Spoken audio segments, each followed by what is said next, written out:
Assalamualaikum warahmatullahi wabarakatuh, teman-teman semua. Semoga hari ini kita dalam keadaan sehat walafiat semua ya. Nah, untuk pertemuan kali ini, seperti yang sudah Ibu janjikan kemarin, kita akan membahas mengenai struktur organisasi dan bentuk-bentuk organisasi. Adapun seperti yang kita ketahui sebelumnya, prinsip-prinsip dari organisasi itu kan ada 7. Nah, apa sih hubungannya dengan struktur organisasi ini? Nah, prinsip organisasi kantor salah satunya itu pembagian kerja. Nah, pembagian kerja dalam organisasi kantor itu dapat diperinci dalam sebuah struktur organisasi atau desain organisasi. Nah, untuk lebih jelasnya mengenai struktur organisasi dan bentuk-bentuk organisasi, yuk langsung saja kita mulai masuk ke pembahasan yang pertama.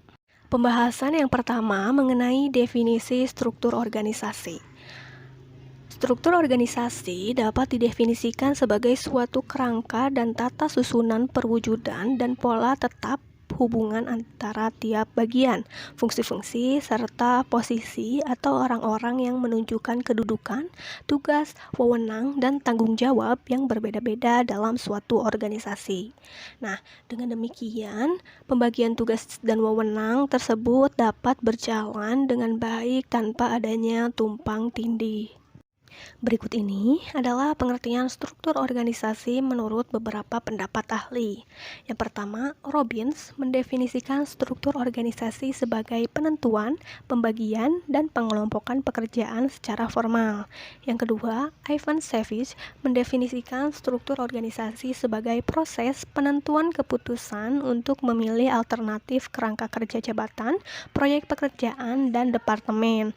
Nah, dengan demikian, keputusan atau tindakan-tindakan yang dipilih ini akan menghasilkan sebuah struktur organisasi. Yang ketiga, menurut Gibson menyatakan bahwa struktur organisasi merupakan pola formal kegiatan dan hubungan di antara berbagai subunit dalam sebuah organisasi. Nah, menurut Gibson, struktur organisasi itu dapat dijelaskan menjadi dua, yaitu yang pertama sebagai bagan dari susunan kotak-kotak yang berarti struktur yang bersifat statis. Yang kedua sebagai hubungan kegiatan yang merupakan struktur yang bersifat dinamis.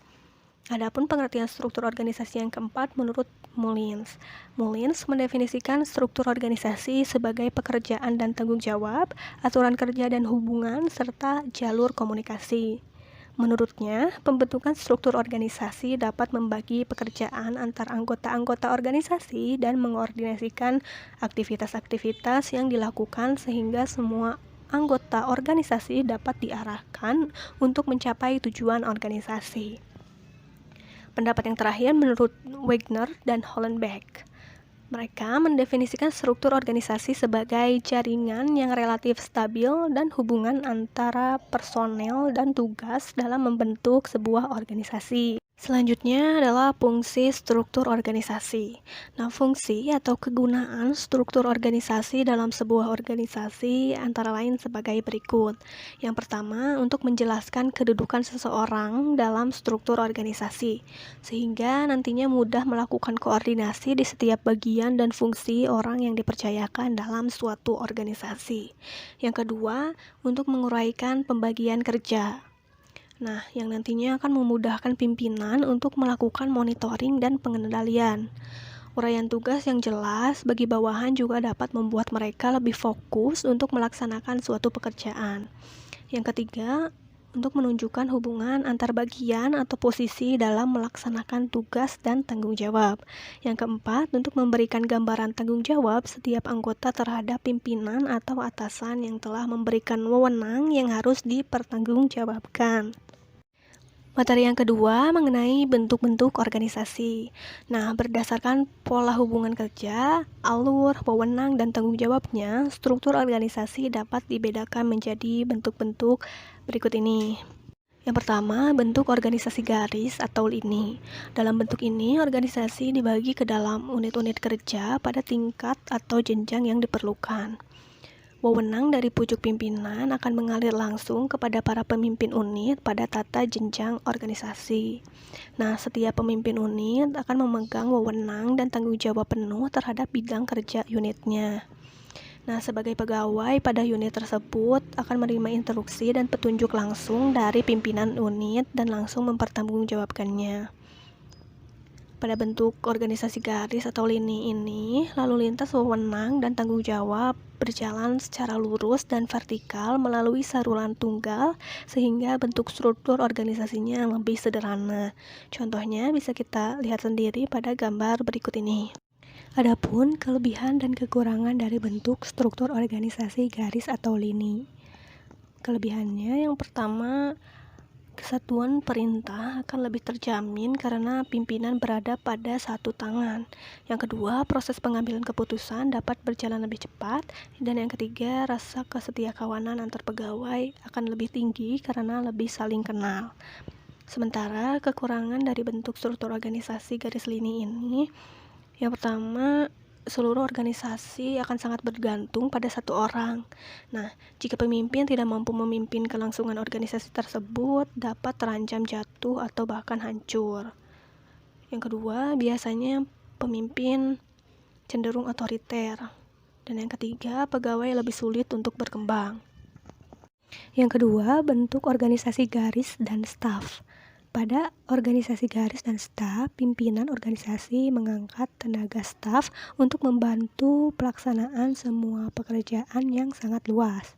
Pada bentuk ini, unit-unit organisasi disusun menurut bentuk lurus atau garis, tetapi pada unit pimpinan ditambah tenaga staf sebagai tenaga ahli perorangan atau suatu unit khusus yang bertugas memberikan bantuan-bantuan keahlian kepada pimpinan organisasi. Contoh bagiannya seperti berikut ini. Adapun kelebihan dari bentuk struktur organisasi garis dan staf adalah sebagai berikut. Yang pertama, memudahkan untuk pengambilan keputusan yang tepat karena adanya staf ahli. Yang kedua, cocok digunakan untuk organisasi besar yang memiliki tugas dan tujuan yang luas. Dan yang ketiga, lebih mudah untuk menerapkan konsep the right man on the right place. Sementara itu, kekurangan dari bentuk organisasi garis dan staf adalah sebagai berikut. Yang pertama, kesetiakawanan antar pegawai akan sulit dibina karena luasnya organisasi sehingga karyawan tidak saling mengenal. Yang kedua, koordinasi sulit dilakukan karena rumitnya susunan organisasi. Yang terakhir adalah bentuk organisasi fungsional. Pada organisasi fungsional, seorang pimpinan tidak mempunyai bawahan yang jelas. Hal ini karena setiap pimpinan berwenang memberikan perintah kepada setiap bawahan jika ada hubungannya dengan fungsi pimpinan tersebut. Spesialisasi setiap bawahan akan dapat dikembangkan dan dimanfaatkan semaksimal mungkin, tetapi akan sulit untuk melakukan tour of duty atau perputaran pekerjaan. Nah, untuk contoh bagian struktur organisasi fungsional dapat kita lihat di sini. Adapun kelebihan dari bentuk struktur organisasi fungsional adalah sebagai berikut. Yang pertama, pembagian tugas-tugas akan menjadi lebih jelas. Yang kedua, spesialisasi pegawai akan lebih dapat dikembangkan. Dan yang ketiga, spesialisasi pegawai dapat dimanfaatkan lebih maksimal karena masing-masing fungsi dipegang oleh orang yang ahli dalam bidangnya. Sementara itu, kekurangan dari bentuk organisasi fungsional adalah yang pertama, sulit untuk melakukan tour of duty karena pegawai telah terspesialisasi. Yang kedua, para pegawai akan lebih mementingkan spesialisasinya sehingga sulit melakukan koordinasi. Dan yang terakhir, tidak ada kesatuan perintah karena pegawai dapat menerima perintah dari beberapa atasan yang sama-sama memiliki kekuasaan. Baik, hari ini kita telah belajar mengenai struktur organisasi hingga bentuk-bentuk organisasi. Nah, itulah materi terakhir pada bab 4 mengenai bentuk struktur organisasi. Supaya Ibu lebih mengetahui pemahaman kalian sudah sampai mana, jangan lupa kerjakan latihan soal yang telah Ibu kirimkan pada Google Classroom ya. Nah, Ibu memberi waktu sampai besok. Kerjakanlah dengan sebaik-baiknya.